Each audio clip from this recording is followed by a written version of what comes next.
Oh my gosh, man. You know, I can pretty much describe my reaction just by showing this clip. Yeah, we've seen that before, so without further ado, let's not waste time. Forget the intros, forget the sketches, let's just go straight to the review. So here it is, guys, the review of the Doctor Force, the Series 10 finale. Let's ride.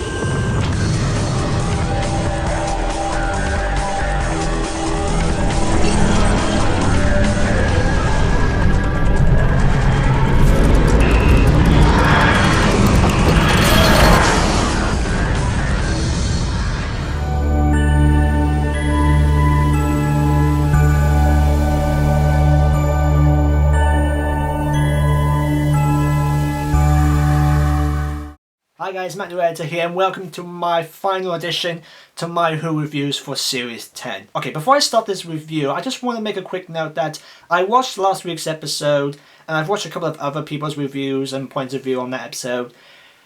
And I kind of agree with them. The opening was a bit slow, so I decided to change it from 10 out of 10 to now 9.5 out of 10. I mean, it's still a great episode. I mean, it's still close to 10 out of 10, so it's still good. So yeah. So as always, I'm going to give you the good, I'm going to give you the bad, and the wibbly wobbly timey-wimey. Now, unlike my other reviews, this one's going to be slightly off-scripted. There might be some moments which I'm actually speaking to the camera, making some gibberish up, maybe stuttering a lot, so...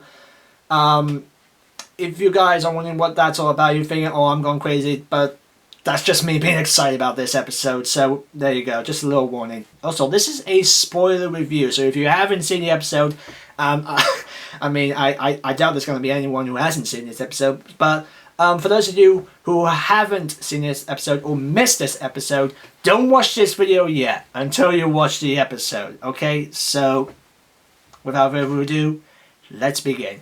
First, the good. Capaldi. Do I need to say anything else? He is the star of this episode, and every scene with him is just amazing. You can obviously tell this is the episode he wanted to end on. Facing the Cybermen in the forest, having polite conversations with children and adults, and then having to fight against them, even if it means sacrificing his own life, being shot by his own enemy. And of course, the little twist ending we get at the end, so... but I'll get to that later. Remember me saying in my last review that I thought Moffat has gone Iron Man in this episode, like last week's episode, it was Iron Man with Bill with the Cyberman heart in her. This episode, Moffat has gone has been watching Logan. I mean, isn't it now obvious? World Enough and Time is Iron Man, and the Doctor Force is Logan. I mean, think about it. We've got the Doctor and the Masters on the run. They're facing against an enemy. There's a barnyard scene, and there's a fight in the woods, which then leads to the main character dying in some way. It's just, oh man.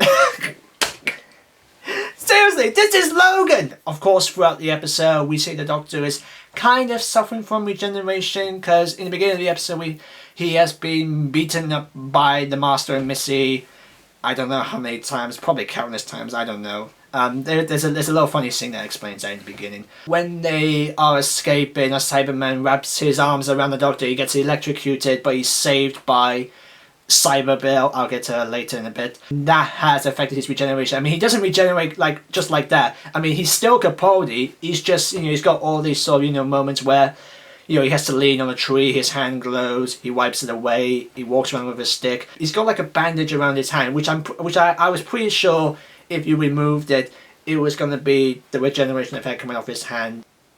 I really don't know I don't really know what to say. It's just, oh. We get a scene when the Doctor tries to convince the Master and Missy to join them in this final stand against the Cyberman, which of course Johnson disagrees. I literally smile when he turns to the Doctor and he says, "You see this face? This is the face of a man who hasn't listened to a single word you said." I just literally smiled and went, "Yep, that's our Master." Of course, the Doctor leans towards Missy, saying, "Please, this is what I wanted. You and me, one last time, standing together as real friends in this battle. Please, I thought you've changed." And Missy's like, "I have, but thanks for trying. I'm just gonna go join my previous self. But I'll get to those two later. And of course, the fight. Just, oh my, I thought this episode was gonna involve the Doctor, Nardole, the Masters, the villagers, all with weapons fighting against the Cybermen. But no, it's just the Doctor with his sonic screwdriver flying across the farmyard into the woods, just blowing everything up. Just, oh my god. You know, every time you get these moments, these episodes when they say this one man stands up against an entire army, this episode proves it. This episode proves you really don't want to mess with this man. Go Doctor! Of course, it doesn't end well because we get the Doctor getting shot by a Mondasian Cyberman twice, or at least 3 times, and he says the line, "Hello, I'm the Doctor." The original, you might say. And I was like, say what? Say what now? I'll get to that later. I'll say that for the ending. Nardole, man. Oh man, I'm just gonna say, if I ever see Matt Lucas again, I'm just gonna go walk up to him and just give him a great big hug. Cause seriously, he really deserves a hug. Just throughout the entire series, we see Nardole standing up against the Doctor. He stands by the Doctor. He's been helping him out. He's shown real support to Bill. He's cheered everyone up. He's given us some laughs, and this episode really shows how smart Nardole is. Nardole is just brilliant, because there's this thing which he does on the computer, which if you were to fire, say, like a regular rifle or just a gun, it's going to create like a huge explosion, because it's not a real like sort of setting. Since this area they were in is a kind of World War One sort of setting, which I thought that was a nice image. Just having it set up in the countryside, it was kind of like, in the war they send children to the countryside to be safe, but then again, occasionally there's like a plane flying across or something crashing down, anything like that. Nardole has found a way to make ordinary weapons actually create huge explosions, and I think one of my favourite ones is just, the Doctor gives this little girl, which I thought she was going to be one of those crap child actors, but no, she was fine. He gives her an apple, she bites into it, throws it at the Siberia Cyberman, and then it just goes boom. I was just like, BAM! So because of Nardole's android scientific brain intelligence, we got ourselves a badass fight scene. So thank you, Nardole. But I think the one moment that really stands out to Nardole in this episode is the bit where the Doctor tells Nardole to have everyone evacuate the entire ship. So they go to the secret, and he asks Nardole to look after them, take care of them. Nardole's all like, "Oh no, man! I made an oath. I'm gonna stick next to you. I'm not gonna go off and look after some smelly humans." That kind of made me laugh. And then we get this real sweet goodbye. The Doctor just pretty much saying which one of us is strong, and just look at Matt Lucas's face in this episode. That is just pure drama right there. I guess it pretty much shows how, even though Nardole does bug the Doctor throughout the series, it does prove how much of an impact, or how much help support Nardole has been to the Doctor. And of course they get this sort of goodbye, and then Nardole just says, for the first time, I haven't got anything to say. And just seeing him in that doorway saying goodbye, I literally just wanted to just jump into the screen and just give him a hug. Because seriously guys, if you see Matt Lucas, if you see Nardole anywhere, whether it's in Cardiff or it's in London or anywhere else, just give him a hug, because he really deserves it in this episode, in this entire series. Nardole, Matt Lucas, thank you so much. You've been absolutely brilliant, and I'm glad you've got yourself a happy ending. Just seriously, because we end this episode with Nardole at the lift. He's still waiting for the Doctor. This little glimpse of this is supporting character, which I thought was going to be another one of those throwaway characters, but she's not really that. Because but then we get like a scene when they start talking to each other, and I was thinking to myself, "Oh, Nardole, way to go, man! You've got yourself a crush." And at the end of the episode, we get Nardole with the kids in the meadow, and they say, "Oh, Houseone's been looking for you. I think she likes you." And then he just says, "Well, she's only human." I was like, "Hey, go Nardole!" Matt Lucas, everybody. I don't think this is much of a spoiler, but since this is a spoiler review, I think it's pretty obvious. Bill is in this episode in human form and cyber form. Okay, let's talk about Bill in this episode. When I first saw her in human form, I was like, wait, what? But when you're being converted, you can't go back to human. I mean, you've broken your own rule. There's no going back to conversion. I seriously thought it had gone hell-bent all over again. I was like, no, Moffat, no. You were going so well, and now you've just ruined it. But then this girl comes in and says, everyone's afraid of you, but I'm not. And Bill asks, why are they afraid of me? I was like, wait a minute. You're not telling me. And then we get this scene where the girl hands over a package. I was saying to myself, it's a mirror. It's a mirror. It's definitely a mirror. She picks up the mirror, and in the reflection we get this really shocking but cool image of Bill as a Cyberman. So that pretty much proves she's still a Cyberman, but the Doctor can see her as Bill because he's giving her like this sort of perception filter to see her as a human. I was like, phew, thank God. This is just a little nitpick, but I think we needed to see more Bill as the Cyberman. I mean, I'm not saying Bill Mackey did a bad job. I mean, to be honest, I'm actually glad we saw it in this episode. But I think it would have been much more of an impact if we saw maybe a bit more scenes of her as a Cyberman. But I'm just saying. But what we got with Bill in human form and in cyber form was just entirely beautiful. We of course get her scenes with her and the Doctor, and Bill's all like, I know you're trying to help me, but I'm just going to stand next to you because I'm a Cyberman now, and if I am a Cyberman now, and if I cannot go back to being my old self, then I don't want to live anymore. So I'm just going to stand right next to you, fight with you, stand by you until every last breath is away from my cyber body. Bill Mackey, Nicholas Briggs, whoever, just thank you. Speaking of the Cybermen, I forgot to talk about the outfits of the Mondasian Cybermen in the previous episode. You remember when we first saw the promo image and we were calling those helmets fan-made because, well, they looked fake? Well, I can safely say, watching this episode and last week's episode up close, it looks really, really good.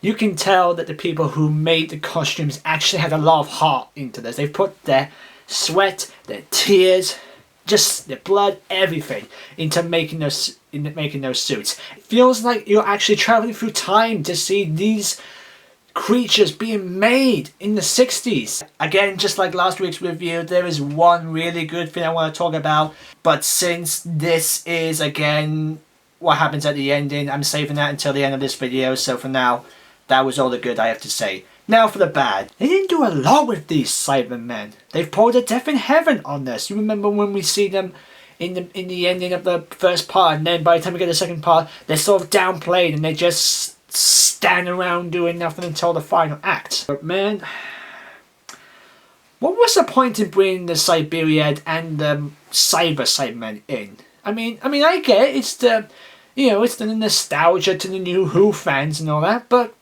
I mean, if you're gonna use that many Cybermen, I'm guessing you shouldn't have done right now, then at least do something with them. And basically what I'm saying is, all this stuff about the multi-Cybermen coming together, the Mondasians, the Cybers, the Siberian Cybermen coming together, was only just for one little joke, or just one little nostalgia and all that, but not actually playing a sort of part or purpose in this episode. Waste of time. They pulled an Asylum of the Daleks on this. There's literally no point. If you wanted the Mondasian Cybermen, just go with the Mondasian Cybermen. You didn't have to bring in the John Lumic Cybermen or the Nightmare and Silver Cybermen. You didn't need to bring any of those. Just stick with the Mondasian Cybermen. You clearly show you want to use Mondasian Cybermen. I'm guessing you didn't have like enough suits or anything like that, but if you managed to do the effects of having like an entire army of Siberian Cybermen, I'm pretty sure you could have done the same with the Mondasians. However, I do like it when the Doctor is fighting against all the Cybermen in the woods and he is like reciting all the places that the Cybermen have appeared in. Parallel World, Planet 15 I think it was, Telos, Mondas, just basically all the planets that the Cybermen have appeared in classic and New Who. So That was a nice touch. Oh, so Moffat, so the Daleks, the iconic monsters of Doctor Who, don't actually get a lot of the classic Daleks in Asylum of the Daleks, even when you're like reciting all the names of the planets they've been on. But the Cybermen do?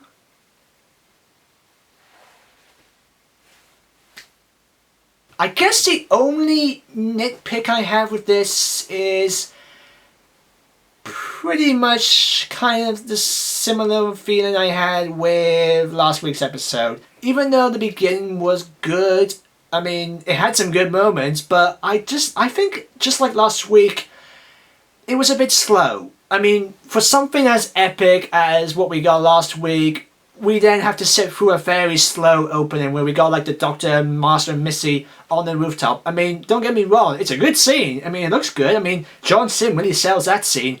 But it kind of felt slow, and I was thinking to myself, when are we actually going to kick off? When are we actually going to, you know, have the Cybermen fight off? They go Day of the Moon again. I'm sorry. You remember in Day of the Moon where we get the scene when they're all fine, we ask ourselves, how did they escape from what happened last week? We get ourselves another quick flashback. We got like a flashback of the Master aiming his laser screwdriver, the Doctor punches him, Missy knocks him out, and then next minute we see him on the rooftop. I mean, it's nice, but at the same time I'm kind of thinking, what the hell happened? I mean, I think it would have been nice if that flashback scene was actually a scene rather than a flashback or anything like that. Just have that scene not in black and white, just, you know, just like a normal scene, and then we can go on to the rooftop scene. The only thing I think that saved that scene on the rooftop is John Sim. John Sim is brilliant in this episode. I just love watching him in this episode. I especially love his scenes with Missy, but I'll get to that later. To me, what saved the rooftop scene was him, you know, going, he's like pushing the Doctor around the wheelchair. He's got that sort of tone of voice, that sort of speech or characteristics as he had when he was in The End of Time or The Last of the Time Lords. It's the same Master, and I was like, it's good to have you back, man. But I guess the nitpick with that is just after the rooftop scene, they kind of downplay the Master and Missy in this episode. I mean, there are good scenes, I mean, but just looking over it again, I'm thinking to myself, did we really need to have both of them in? I mean, Missy, I understand her having her in the episode since this is pretty much her standing weight, but what was the point of having her with John Sim? I mean, they are good together. I mean, that's part of the wibbly wobbly stuff. They are good each other. I mean, I like seeing them together, but I don't really see how much purpose they were to the plot, which now leads me to the wibbly wobbly timey wimey. I think the only reason we've got Missy and the Master in this episode is so the writers and the makers can finally give us a scene of how the Master turns into Missy. I guess that's Moffat just saying to the audience, there, you're happy now? Shut the hell up! Michelle Gomez is Missy. I like her. It's really hard for me to accept her as the Master again, but since this is the episode that pretty much confirms that she is the Master, I was like, okay, I'll go with it. That's fine. I love seeing Missy and the Master together. This them dancing on the rooftop. They're commenting on each other. Kiss me, make me. Do I need to sit here? We also get a small explanation of how the Master escaped from the End of Time. For those of you who remember, he pushed the Time Lords back into the time lock, into the time war, and then we saw Missy revealing herself as the Master, and we were like, but how did that happen? You know, many people thought that, you know, she must have came out of the painting. This episode pretty much confirmed that when he got back into Gallifrey, they cured him from his disease, and then they just kicked him out. I just thought, that's Time Lords for you. So basically, the Master we've got here is basically him, after the end of time, cured from his disease, and this is when he becomes Missy, which is nice. I mean, what they've done with him, I actually like this. I actually like the scene when they're about to escape, because it turns out that Missy reminded the Master that he's got this little dematerializing circuit, which is a prop, which was also used in the classic series. I can't remember which episode, but apparently they thought if they use that, because apparently the Master's TARDIS is on the bottom of the ship, which we don't see it though, which is a real shame because I really wanted to see the Master's TARDIS. So basically they decide to go down together, fix the tires, and then get out of there. But by the time they got to the door, I mean, I saw this coming. I knew it was going to happen. Missy decides to kill the Master just by stabbing him back. She literally stabbed him in the back, and I was like, wow, just, you showed blood. You actually showed blood. Just, wow. So now we get the Master dying by the lift doorway. Missy's about to go off, but then, oh my god, this made me jump. The Master gets out his laser screwdriver and he was like, if I'm gonna die, you're gonna die with me, and boom! He shoots Missy in the back. We see her skull in the light. She's on the floor. They have a little laugh together. The Master gets into the lift. Missy dies in the woods, and then we get this long shot of the lift going down. It's a brilliant shot, and it's just John Sim as the Master, just laughing as always in the lift. I would have liked it if they showed a little bit of a glow just to show that he is actually regenerating, but that's just a little nitpick. But either way, I still like that scene. So I guess that's the end of Missy and the Master then. I mean, I'm not sure about the Master, but Missy? Looks like it. Michelle Gomez, you were brilliant. I loved you as Missy, not as the Master, I'm sorry, but I loved you as Missy. I enjoyed watching you in Series 8. I enjoyed you in the beginning of Series 9. And even though I thought your reoccurring appearances in this series was a little bit shoehorned in and a bit annoying, but you were still fun to watch. You were brilliant. Thank you so much for what you've done with Moffat's era. I hope you had a good time, and I wish you luck in the future. So thank you so much, Michelle Gomez.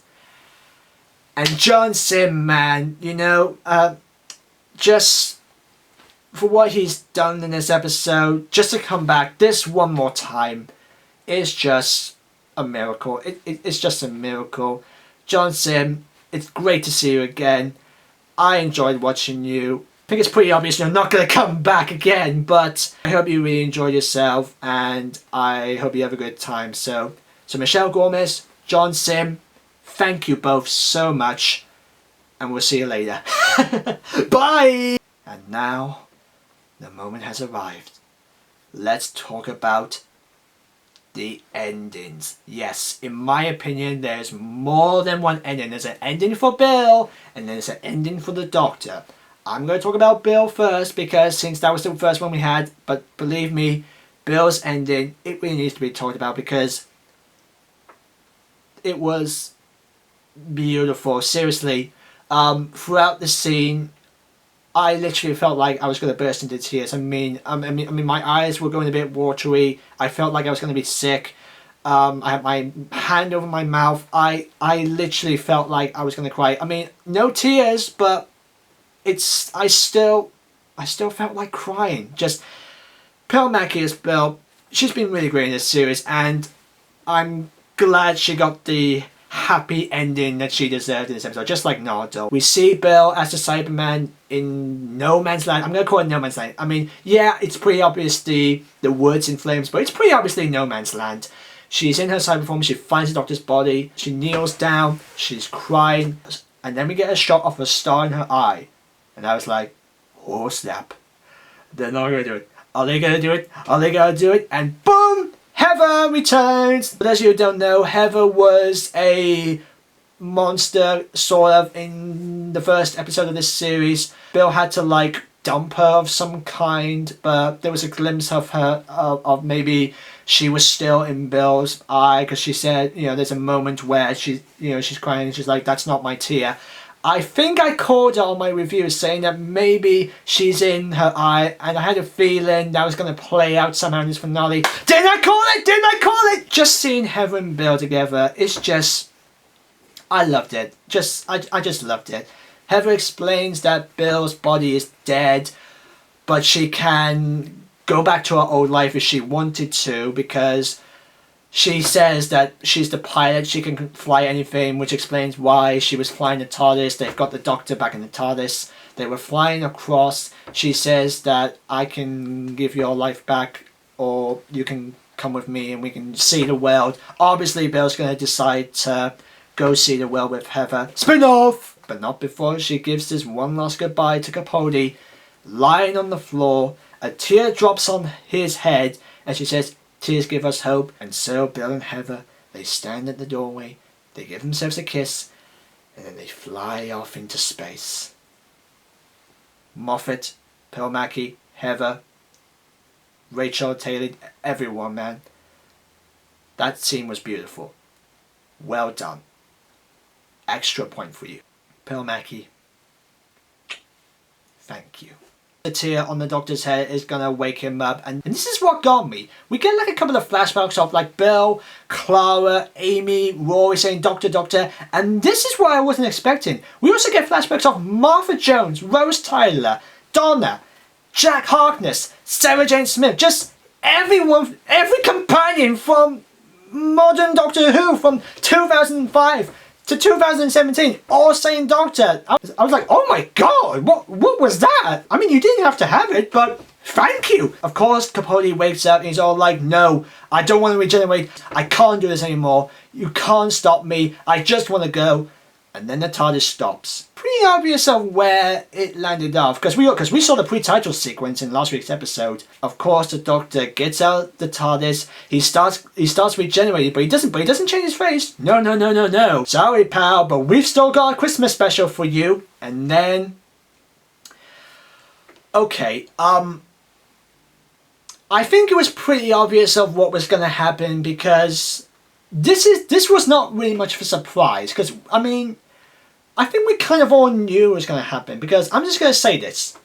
That scene was predictable. It's just from the moment I heard the voice in the distance, I literally said, that's David Bradley.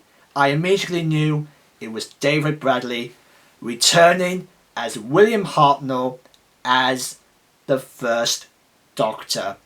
As predictable as it was, I have to say, that was amazing. David Bradley as William Hartnell as the first Doctor in the snow. Oh my gosh, I laughed so hard. It's true. It's all true. I guess the BBC is pretty much taking our rumours or fanfics seriously. Yes, we all knew it was coming. This was probably the worst kept secret in the entire series. Even worse than the Master's return. Now, I'm going to be honest, I did not see the behind the pics, because to be honest, I kind of knew the original Doctor was going to return. There was some fanfics going on, there were some theories. I even retweeted a picture of David Bradley as the Doctor with Peter Capaldi. I think I pretty much guessed that he was going to return in the special before everyone was all arguing about that the behind the scenes crew spoiled everything with the pictures of the set on Twitter and anything like that. This is why we can't have leaks, because every time we have leaks we get spoilers, and with spoilers it ruins the surprise and the excitement of what we're about to see. But hey man, it's Capaldi and Moffat's last series, you gotta give them what they want. I'm guessing the Christmas special is going to take place sometime on around the 10th planet. Maybe it's in the Doctor's Mind Palace, or maybe, this is what I'm guessing a lot of people are going to say, this is probably going to take place around the same time as William Hartnell's regeneration, because I'm pretty sure he does something before he regenerates in the TARDIS. I think this is it. I think we're going to get a story of both Doctors about to regenerate, to meet their end, to meet their deaths. Capaldi's going to complain about why he should continue, and the original Doctor's going to convince him why he needs to keep doing this, what it's all about, which then leads to Capaldi finally regenerating on Christmas Day. That might actually be a good idea. But it's so nice to see David Bradley in this episode return as William Hartnell. I loved him in Adventure in Time and Space, and I love him as the first Doctor now. I'm all ready for Christmas now. Please Santa, give us Christmas right now. Oh, I wish it could be Christmas right now. And that was the Series 10 finale, and what a finale it was. Stephen Moffat, Peter Capaldi, Pearl Mackie, Michelle Gomez, Matt Lucas, John Sim, Rachel Talley, the entire crew, the costume, the cinematography, the locations, the sound, the camera, the visuals, just everyone, just everything, man. They really put their heart and soul in this episode. I mean, throughout the series, I wasn't sure it was going to be, you know, I wasn't sure it was going to be, you know, one of my favorite series, but for a good opening with a slow middle but a beautiful ending, that is how a series should be. Because whether you're a fan of the show or whether you're a fan of any show really, you're going to get that sort of similarity. And what they've done with this series is kind of like how I liked series 1, how I liked series 3, series 4, 5, to some aspects 7. I loved series 8, and I even have a soft spot for series 9. I just loved all those series, and series 10, it was absolutely brilliant. This episode, I think in my opinion, as far as Moffat finales go, this is, I think it's fair to say this is the best finale Moffat has ever done. It's even better than the Pandora Open / The Big Bang. It's better than that, and it clearly shows. It clearly shows that Moffat really wanted to do this finale. He's been waiting for so long to have to let this happen, and now he's done it, and he's happy. And I hope that the Christmas special will be great and beautiful and heartwarming as this series and these episodes have been. Thank you, Stephen Moffat. Thank you, Capaldi. Thank you, everyone. And I'm just gonna say, even though it has problems, just like last week, this episode was still got me sitting down. It still got me glued to the screen. It still got me crying. It got me laughing. It got me excited. It got me thrilled. It got me scared. It got me shocked. It's definitely one of my best finales. I mean, in my opinion, Pine of the Waves and Bad Wolf is still the best finale in my opinion, but this is definitely one of the top 5. So yeah, despite its problems, overall, I'm going to give this episode 9 out of 10.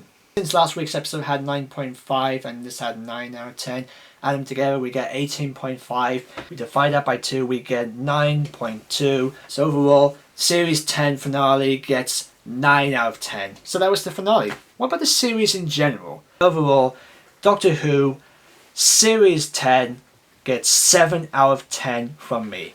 Thank you guys so much for sticking with me throughout this series. This has actually been an experience. I mean, thank you so much for all the people who have been sharing, retweeting my comments on what I say for Series 10 so far. I hope you guys enjoyed it, and be sure to join me for the rest of my Sarah Jane Adventures Marathon with the Attic reviews. Series 2 starts in the next week, and be sure to join me for my upcoming Series 2 of my Doctor Who Figure Adventures coming late August. Be sure to leave a comment, like and share this video, and if you have seen the episode, what did you think about it? In fact, what do you think of the entire series in general? If you'd like to see more of my videos, don't forget to subscribe. Thank you guys for watching. Now, if you excuse me,